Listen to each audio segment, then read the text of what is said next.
உணவை வீணடிக்காதீர்கள்.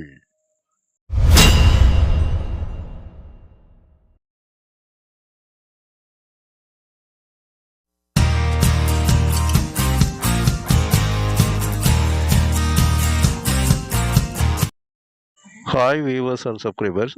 வெயில்லையே நீங்கள் அலையிறவங்களா இருக்கீங்கன்னா உங்களுக்கு அந்த உடல் களைப்பு தீர்ற அளவுக்கு ஒரு அருமையான டேஸ்டான லெமன் சோடா செய்கிறோம். அந்த சோடா செய்கிறதுக்கு முன்னாடி நம்ம சேனலை சப்ஸ்கிரைபர் பண்ணிக்கோங்க. பக்கத்தில் இருக்க பெல்லைக்கான ப்ரெஸ் பண்ணிக்கோங்க.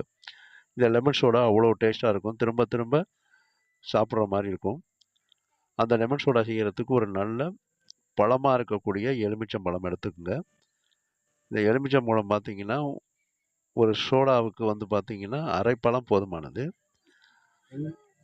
இந்த சோடா போடுற அளவுக்கு உள்ள ஒரு அகலமான கிளாஸ் எடுத்துக்கிட்டு அதில் 1/4 டீஸ்பூன் இந்து உப்பு போட்டுக்குங்க. கடல் உப்பு வேண்டாம், இந்து உப்பு போட்டுங்க. இதுக்கு ஒரு கொத்து, அதாவது ஒரு செடி முனியில் இருக்கக்கூடிய அந்த கொத்தமல்லி தலையை மட்டும் கட் பண்ணிக்கோங்க.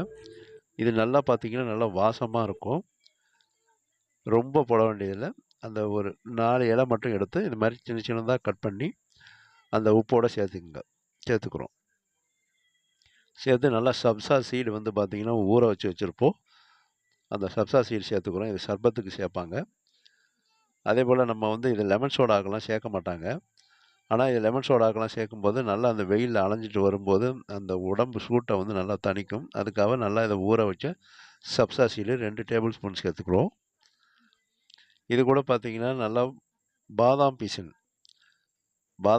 நல்லா ஊற வச்சு இதை நல்லா பார்த்திங்கன்னா நல்லா தண்ணியில் வந்து ஊற வச்சு அதை வச்சுருக்கணும். இந்த மாதிரி அதில் வந்து 1 டேபிள் ஸ்பூன் சேர்த்துங்க. 1 டேபிள் ஸ்பூன் பாதாம் பீசனும் சேர்த்துங்க. இது வந்து சர்பத்துக்கு, ஜூஸுக்கு இதுக்கு தான் சேர்ப்பாங்க. ஆனால் லெமன் சோடாவுக்கு இதெல்லாம் சேர்க்க மாட்டாங்க. நம்ம வந்து இதெல்லாம் லெமன் சோடாவுக்கு சேர்க்கும்போது அந்த புளிப்போட தன்மையை வந்து நமக்கு வந்து கொஞ்சம் மாற்றி குடிக்கிறதுக்கு இதமாக இருக்கும். இப்போ ஒரு பச்சை மிளகாய், ஒரு மிளகாய் எடுத்து அது காம்பை நீக்கிட்டு அந்த மிளகாய் இப்படி 2ஆக வகுந்து விடுங்க. சின்ன சின்னதாக வெட்டி போட்டுறாதீங்க, காரம் ஓவராகிடும். அப்புறம் லெமன் சோடா வந்து சாப்பிட்றதுக்கு பார்த்திங்கன்னா ரொம்ப உரப்பாக இருக்கும். அது மாதிரி இது மாதிரி கீந்தி விட்டுக்குங்க. அதுலேருந்து வந்து லைட்டாக வந்து அந்த லைட்டான காரம் மட்டும்தான் இருக்கும். ரொம்ப ஹெவியாக காரம் இருக்காது. அதனால் இந்த மாதிரி ஒரே ஒரு மிளகா மட்டும் இப்படி கீந்தி விட்டு நடுவாக்கில் இப்படி வகுந்தாப்பில் போட்டுருங்க. ஒரு பழம், எலுமிச்சம் பழத்தை எடுத்து நல்ல பழுத்த பழமாக இருக்கணும், நல்ல மஞ்சள் கலரில் இருக்கணும், காயாக இருக்கக்கூடாது.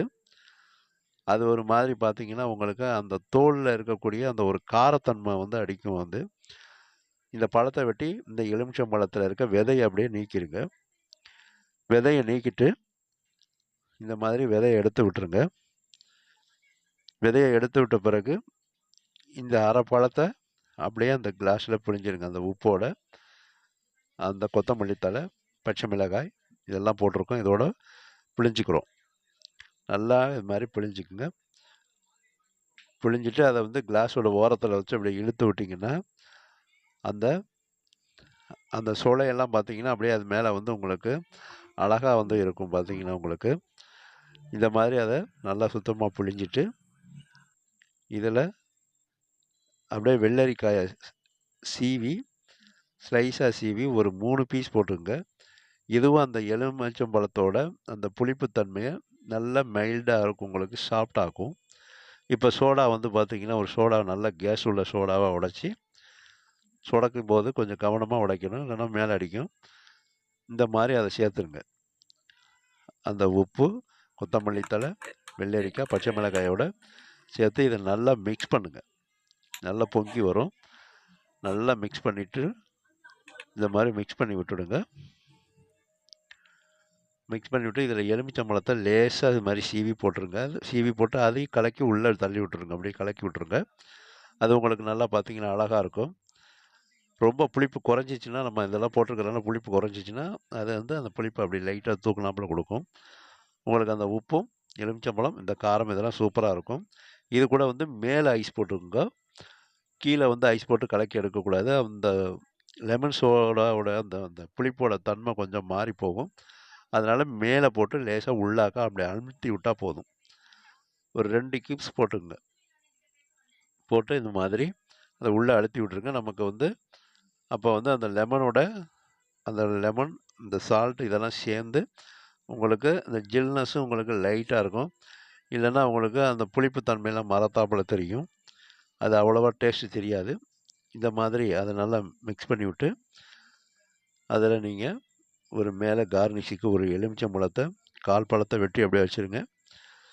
வச்சுட்டு ஸ்ட்ரா போட்டு கொடுத்துருங்க. அவ்வளோ சூப்பராக இந்த டெலிஷியஸாக வெயிலுக்கு பார்த்தீங்கன்னா நல்ல டேஸ்ட்டாக இருக்கும்.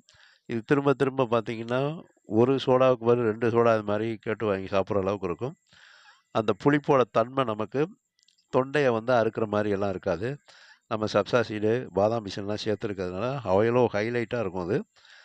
அந்த வெயிலேருந்து வரும்போது இதை செஞ்சு குடிக்கும்போது அப்படியே பார்த்தீங்கன்னா, உங்களுக்கு களைப்பு அப்படியே தீரும். நல்லா கலகலன்னு இருக்கும். மனசுக்கு இதமாக இருக்கும். இந்த மாதிரி நீங்கள் லெமன் சோடா செஞ்சு சாப்பிட்டு பாருங்க. எங்களோட வீடியோ உங்களுடைய நண்பர்களுக்கு, சொந்தக்காரங்களுக்கு ஷேர் பண்ணுங்க.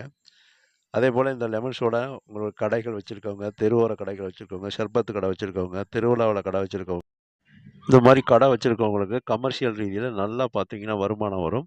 நல்லா இது வந்து எல்லாரும் விரும்பி சாப்பிடுவாங்க. இது வந்து ரொம்ப நல்லா டேஸ்ட்டா, நல்லா ஹெல்த்தாவும் இருக்கும்.